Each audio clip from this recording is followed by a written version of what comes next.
Welcome, my friends. We are talking today about decimals, and we're going to do a deep dive with this investigation 4. I have included with you a adapted handout. I'm going to go directly on our book. It will be helpful to you as we kind of work through learning about decimals and how they relate, and tenths and hundreds. So let's dive in. We know that when we're working with money, that there are certain values that money has. We know a quarter is a fourth of a dollar. We know that 10 cents is a tenth of a dollar. A nickel is 1/20th, and a dime is 1/100th of a dollar.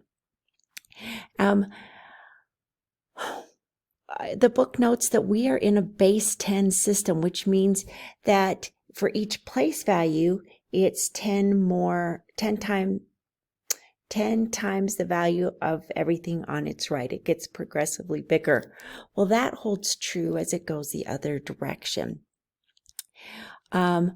We start on our place value. We have the ones place, but look, we have the 1/10th place, the 100th place, and we'll continue. We could go on. It continues going this direction from our decimal point. And we know we can understand decimals if we jump into money. So let's talk about some money. We're going to look at our numbers. We've got our hundreds place, our tens place, our ones place. This is where $1 bills are. When they max out, when we have more than 9, we convert into tens. When we have more than 9 tens, we jump into the hundreds place. Well, this holds true on the decimal side. I'm going to blow that up a little. We know that we have 10. When we have 10 pennies, we can move it over to having 1 dime, and it can go this direction as well. But for today, we're going to look at the hundredths and the tenths place. So let's look at arranging money. You can arrange money. It says place each denomination of bills in a separate stack. The stack should be arranged so that the largest denomination is on the left and the smallest is on the right. So when we're arranging this, we know that if we were to arrange our money, we know that our smallest at the right would be this little guy here, 42 cents. Whoa, where did we jump? Sorry everyone. There we go. We know that this would be our smallest number. We also know that our greatest amount would be right here, $335.23. So this would be on one end at the right, this would be on the left, and then we would pop, if we were to arrange these, our $3 would be right here, and our $5 would be, I've got to come on over. Our $5 would be the second greatest number right here. Now they want us to write the amount shown in each picture. I'm just going to erase that because it's bugging me. And write the amount shown by each picture. So we're looking, it looks like we've got $2, 10 cents plus 3 pennies. So we know that this is $2 and 12 or 13 cents because it's 3 pennies.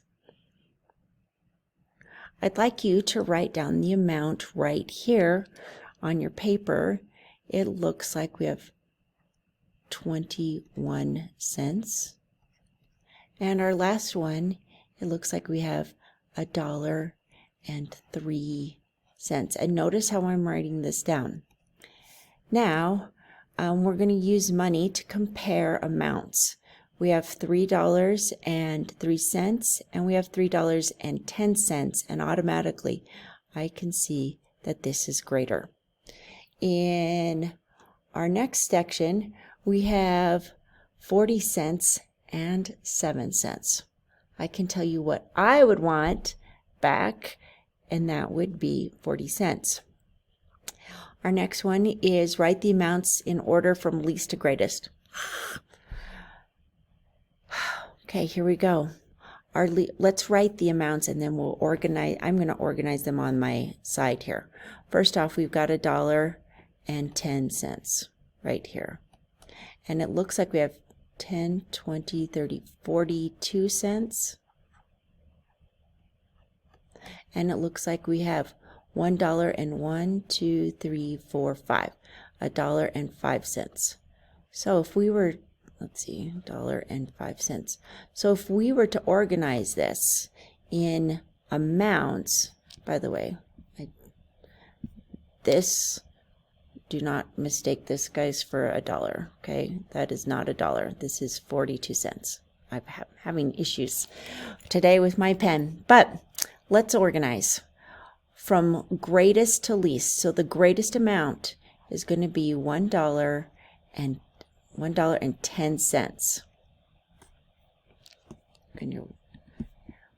Let's erase. This is a mess. Okay, here we go. Try this again. I'm going to put $1.10. Our next amount is going to be $1.05. And our final amount is going to be 42 cents. Now, they want us to do it with these amounts, and we can see that our greatest amount is $1.20. Our next amount is going to be $1.09, and our next is going to be 97 cents. I'm going to put a little dollar on those. Now we can use bills and coins to represent decimal numbers that are not money amounts. Awesome. At the right, we show an example of money representing number 4 and 23 hundredths. I'm going to, let's see, to pass through this part 12 through 15, and we're going to jump into, we're going to jump into talking about moving from money to decimals, which decimals are another form of a fraction. Here we have 10 parts of a whole, and so one part of these is 1/10. We can write this as a decimal number as 1/10. I can't even say 0.1 anymore because it just goes against my training.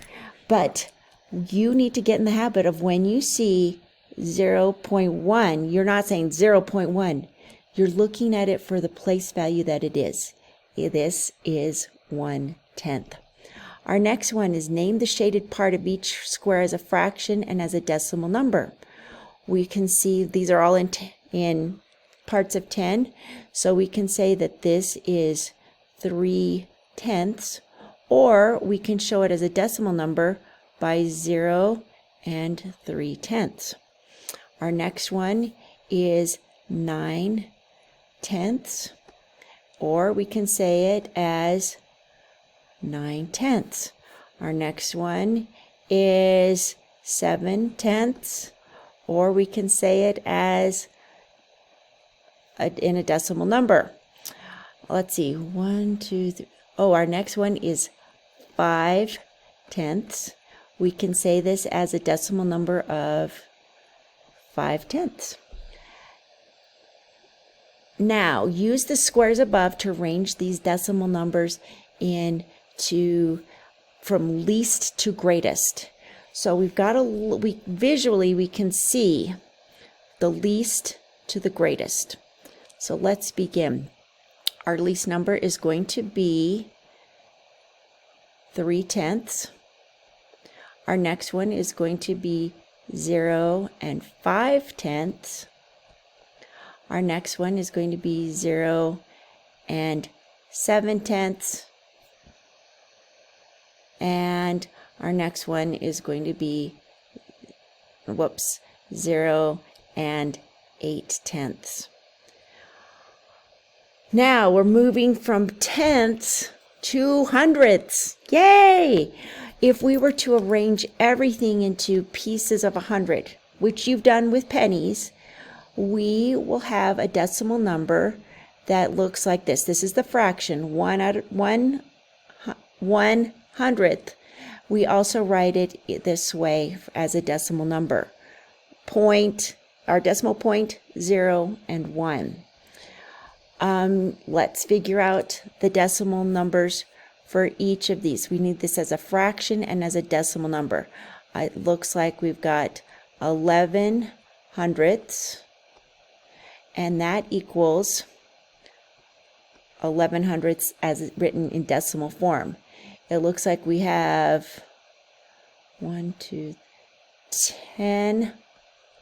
hundredths, and we can write this in decimal form this way. We can say 10 hundredths. Now, one thing to note, when we're putting zeros on our decimals, it does not affect the overall value by how many zeros you put onto going right. So, little thing to note, but I don't want to confuse you yet, but let's move to number 22. Let's count how many. 1, 2, 3, 4, 5. We have 5 50 hundredths, and that equals 50 hundredths, or we could also say it's 5/10 if we wanted to convert that. Ooh, now I have to count 1, 2, 3, 4, 5. 1, 2. This have accounting. We have 25 hundredths, or which we know as. Now, does that look kind of like a quarter to you? Yeah. So this is 1/4 of our square of hundredths, and a quarter is 1/4 of $1.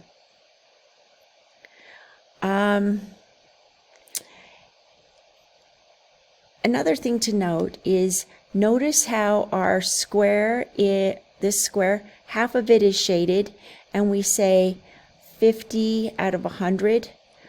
Well, you and I know that this could also be looked at as 1/2 if we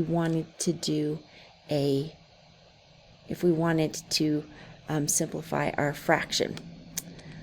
And here, we know that this is also 1/4 of a fraction as well. Now, which of these following numbers, does not equal 1/2? You'll have to think about this for a minute. We have 5/10. I'm thinking 5/10. Check. This is a half.